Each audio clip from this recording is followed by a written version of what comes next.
Guys, सूरज पृथ्वी से कितना बड़ा है? देखो, सूरज पृथ्वी से कितना बड़ा है इस चीज समझने के लिए अपन ऐसे समझते हैं कि देखो, एक पृथ्वी है मेरे पास एंड छोटा रूप है ग्लोब। अब ग्लोब में अगर मैं ये देखूं, ग्लोब को अगर मैं ऐसे पकड़ूं इस तरीके से, तो मेरे ये जो दोनों हाथ की बीच की दूरी है इसको बोलते हैं व्यास। ये जब बोलेगा व्यास हो गया। तो ऐसे ही ये पृथ्वी है तो सूरज भी बड़ा गोला है, बड़ा गोला होगा, उसका भी कुछ व्यास होगा। तो ये जो अगर मैं इस तरीके से देखूं, व्यास, पृथ्वी का व्यास, सूरज का व्यास, तो वो लगभग 109 गुना है। तो उसको कैसे समझते हैं? ये देख सकते हो आपने, पृथ्वी और सूरज को मैंने स्केल डाउन किया है, यानी छोटे स्केल पे किया है।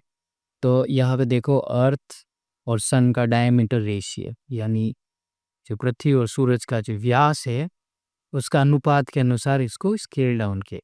तो जैसे अगर असल ज़िंदगी में देखें तो अर्थ का व्यास है 12,742 किलोमीटर और सूरज का व्यास है 13,93,000 किलोमीटर।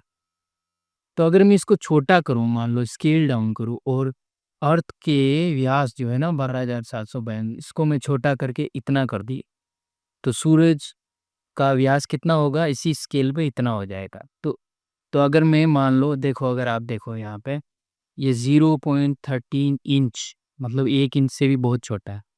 तो अगर ये समझ में नहीं आ रहा तो मैं इसको में ले लेता हूँ समझने के लिए। यहाँ पे को देखो, इसको मैं समझने के लिए कर लेता हूँ, मान लो।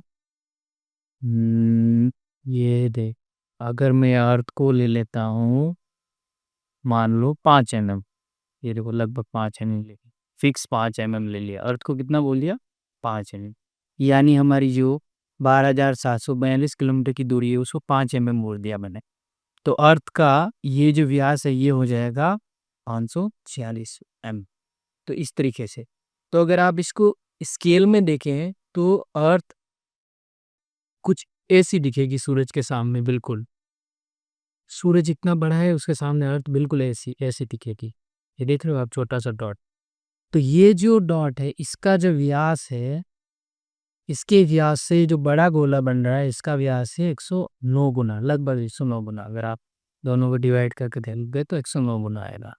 अब हमारा जो गोला था ये वाला, ये 8 इंच, ठीक है। तो अगर अर्थ की ये साइज है, तो अगर मैं ऐसे ही मान लो, जैसे पृथ्वी का छोटा रूप ग्लोब बनाया, ऐसे ही मान लो सन का एक छोटा रूप बनाओ, तो वो कितना बड़ा गोला बनेगा।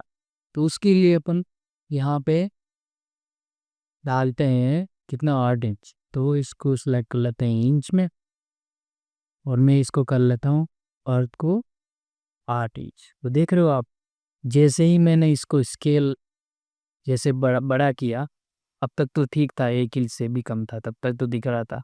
लेकिन जैसे ही मैं अर्थ की साइज़ को और बड़ा करूँगा, सूरज बहुत बड़ा हो जाएगा, ये बाहर चला जाएगा इससे स्क्रीन में, क्योंकि फिट नहीं हो रहा, इसलिए आपको ऐसे ही देखना पड़ेगा। तो अब मैं इसको कर देता हूँ 8 इंच। तो अर्थ को मैंने ले लिया 8 इंच। तो सन कितना होगा? 873 इंच, जो कि बहुत ही ज़्यादा बड़ा होगा। जैसे अगर मैं फिट में देखूँ तो कितना होगा? अगर मैं अर्थ को ले लूँ, मान लो 1 फीट, ये 10 फीट है। अर्थ को मान लो 1 फीट की, जैसे हमारा कोई ग्लोब है, हमने स्कूल में जो ग्लोब होता है उसको हमने 1 फीट का ले लिया, तो हमें उसी अनुपात में सूरज कितना बड़ा होगा? वो 109 फीट का होगा। अब आप अब आप स्केल लेके देख सकते हो बाहर, कि अगर मैं 1 फीट का ग्लोब है तो उसी अनुपात में अगर मुझे सूरज देखना है तो वो 109 फीट का होगा। तो इतना बड़ा है सूरज। ये जो कंपैरिजन देख रहे थे, ये व्यास था। व्यास मतलब यहाँ से लेके यहाँ तक, और ऐसे भी कर सकते हो, यहाँ से लेके यहाँ तक, ये जो दूरी है इसको बोलते हैं व्यास।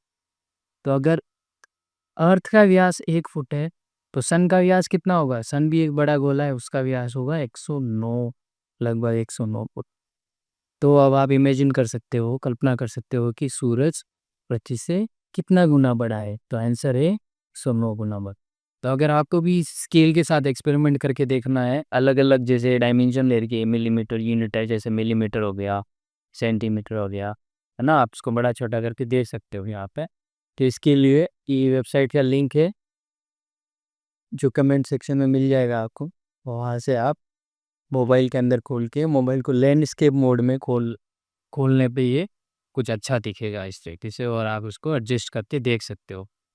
तो मैं आशा करता हूँ आपको ये समझ में आ गया होगा कि सूरज पृथ्वी की कितना गुना बड़ा है। अगर ये जानकारी आपको अच्छी लगी हो तो चैनल को लाइक और सब्सक्राइब करें।